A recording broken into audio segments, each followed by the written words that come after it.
Hey, good morning, everyone. Welcome to my kitchen again. We're gonna do a crazy cake demonstration today. Okay. Crazy cake is also known as wacky cake or Joe cake. It was created by someone around World War II when eggs and dairy and butter were really scarce because of rationing. And the result is this great spongy dense, moist cupcake, or you can put it in a cake form too. We're going to make cupcakes, and the only leavener that's in it is baking soda, right? Baking soda. Remember, it needs a chemical reaction of an acid to react, which is the vinegar in the recipe. So there's vinegar in this recipe, and you kind of think, vinegar in a cake recipe, is that going to taste good? Well, I'm here to tell you, it tastes delicious. So let's get cracking.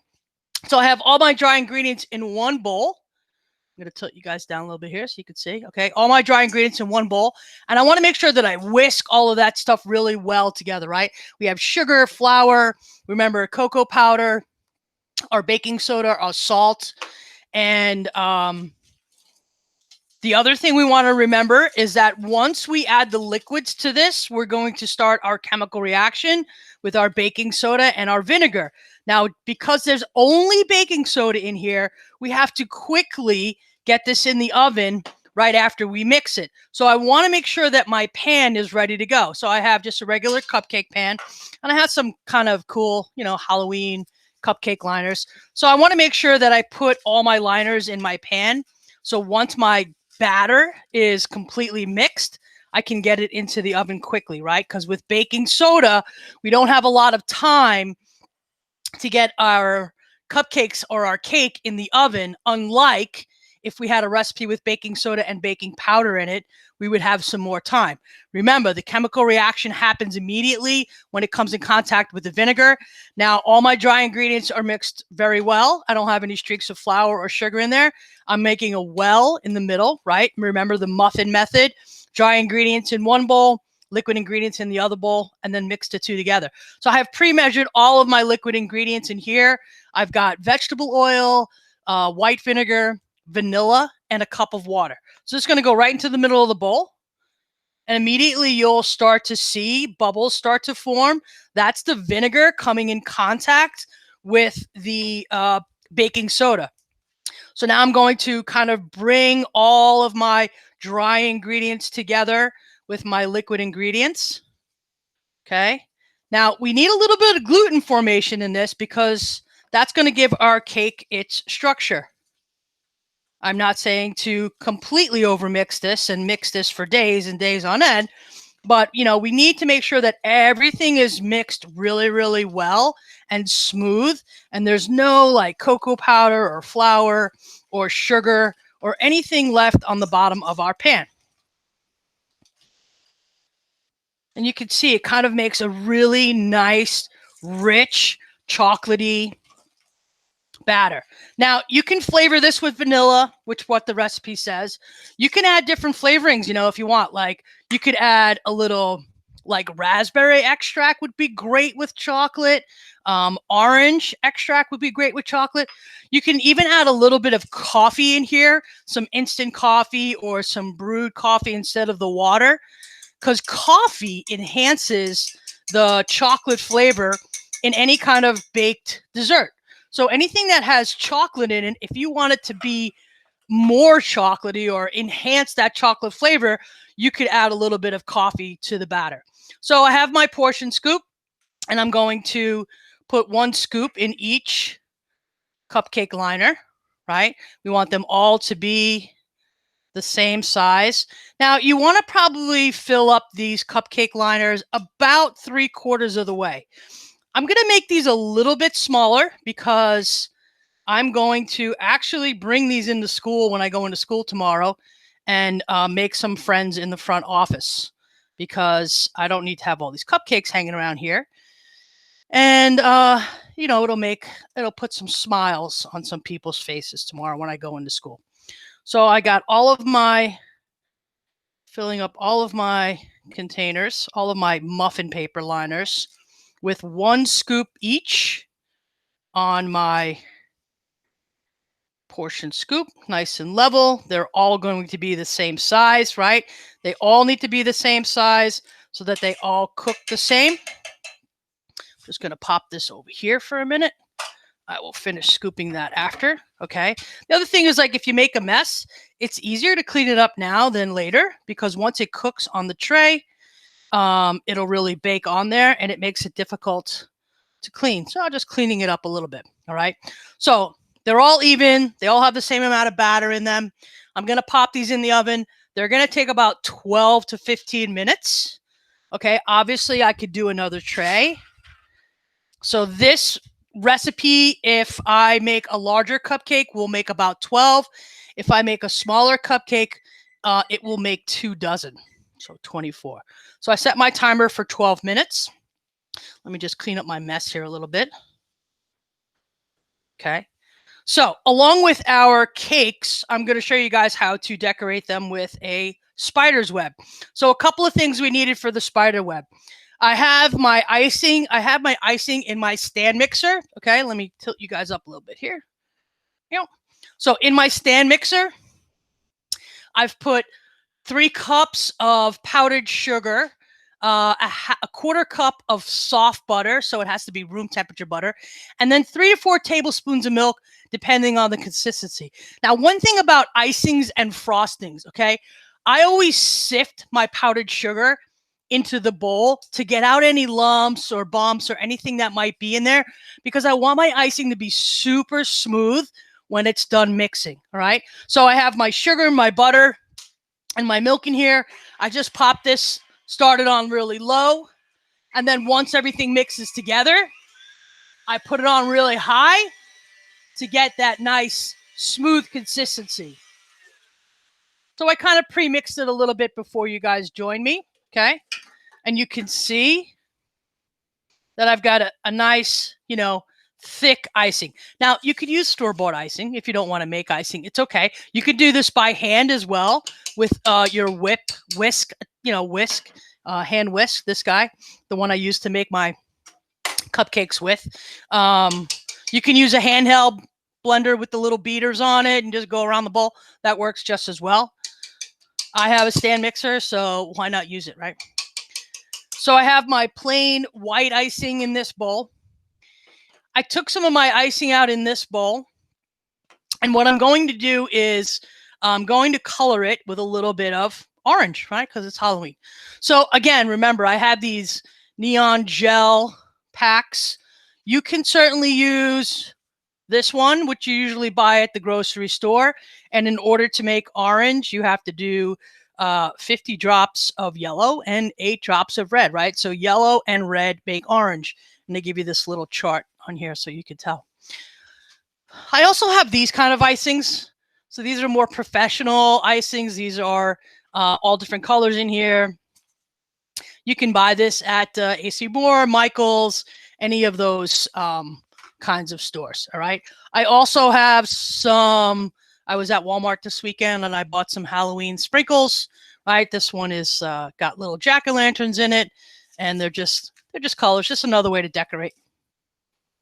Now remember, right, we have to make sure that our cupcakes are done when we insert a toothpick into the middle and it comes out clean, or we touch the top and it springs back, all right?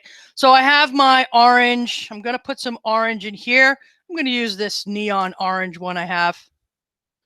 Why not? And I'm going to mix this up. So I'm going to get a nice bright orange color. And it'll kind of look good against the spider web. So the other thing we need to create our spider web, okay, and I'm going to set my icing over here because the oven's on and I don't want my icing to get too soft and melt because it's a little hot over there. I'm going to give it just a little bit more orange. There we go. Why not? And again, right, I bought these liners at Walmart as well. They were like 98 cents for the whole pack. I think there's like 40 in the pack. So, all right, I've got my orange icing. The last thing we need, the last component we need to make our spider web is some melted chocolate. So I have a pot with some water in it that I have just simmering. And on top of that, I put a metal bowl. And in the metal bowl, I put the chocolate chips, right? It's 1 cup of semi-sweet chocolate chips. and 4 teaspoons of shortening, vegetable shortening. Now, if you wanted to make this whole entire thing vegan, because I put butter and milk in the icing, you could certainly use vegetable shortening and water if you didn't want to use milk, okay?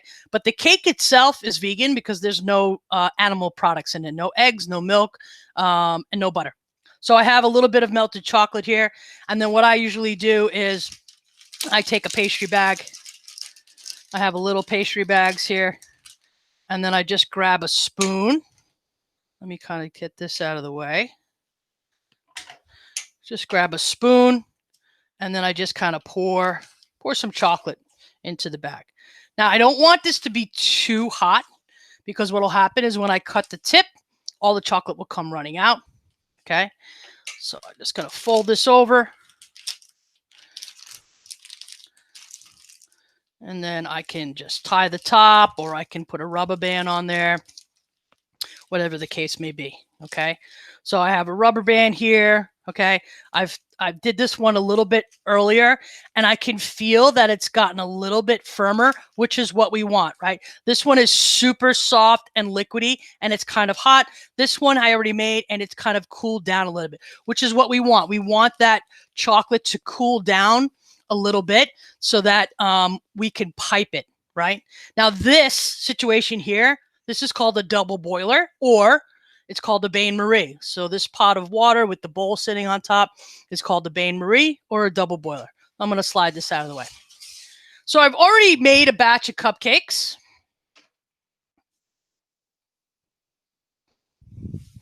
Okay, I made a batch of cupcakes last night, and we're going to just decorate them. So, okay, if I wanted to do the orange one first, I'm going to grab a little offset spatula. Got my little offset spatula, and I'm going to move over here so you guys can see.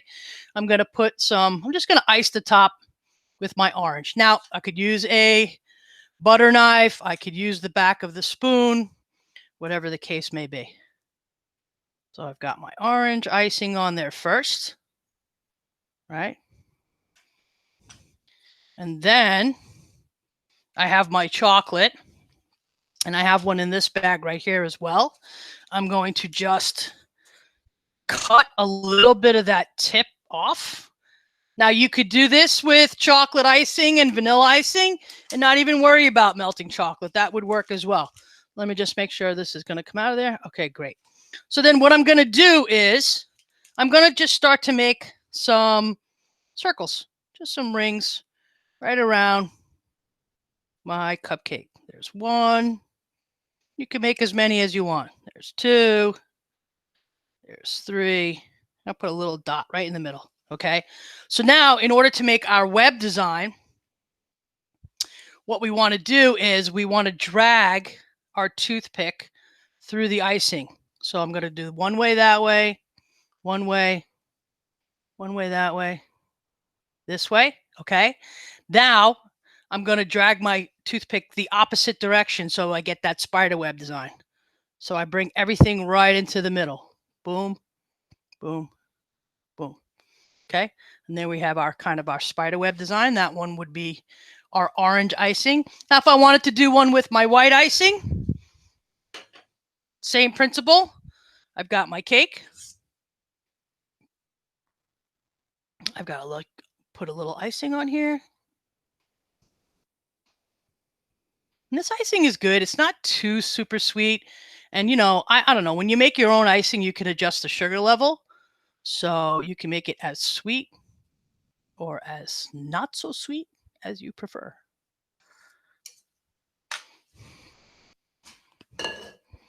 And then again, I have my chocolate.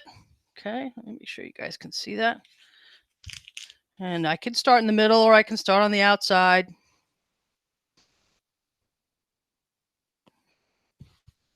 And the chocolate starts to get firm pretty quickly, so you have to work a little bit quickly. But what you can do is, because the icing is in a plastic bag, or you could use a Ziploc bag, you can pop this in the microwave for like 5 seconds at a clip. And it'll bring that chocolate back to that melted stage, okay? So again, I got my toothpick. I'm going to drag my lines through one side, drag my lines to the other side, here, here, and then I go opposite direction into the middle,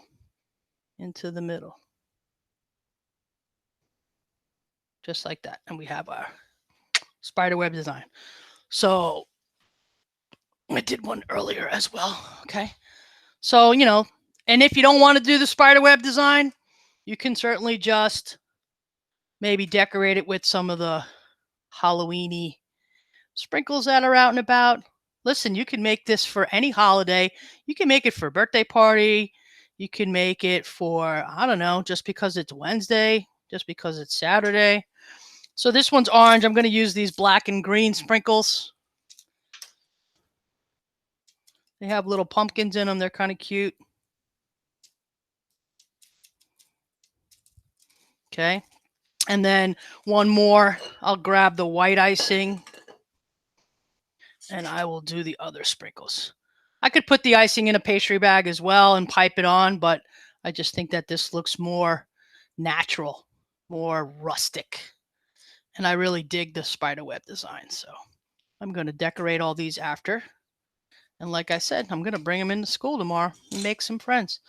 And then I have this guy, and I could take these, have little pumpkins in them as well. I'm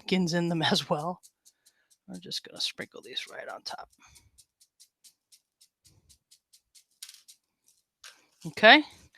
And there we have it. We have some quick, easy cupcake designs for Halloween. That is this weekend. And I'm going to open one up so you guys can see the inside. Okay, real quick before I let you go. They're super moist inside. All right. They have nice texture. They're a really, really great cupcake to make. And like I said, the cupcake is vegan.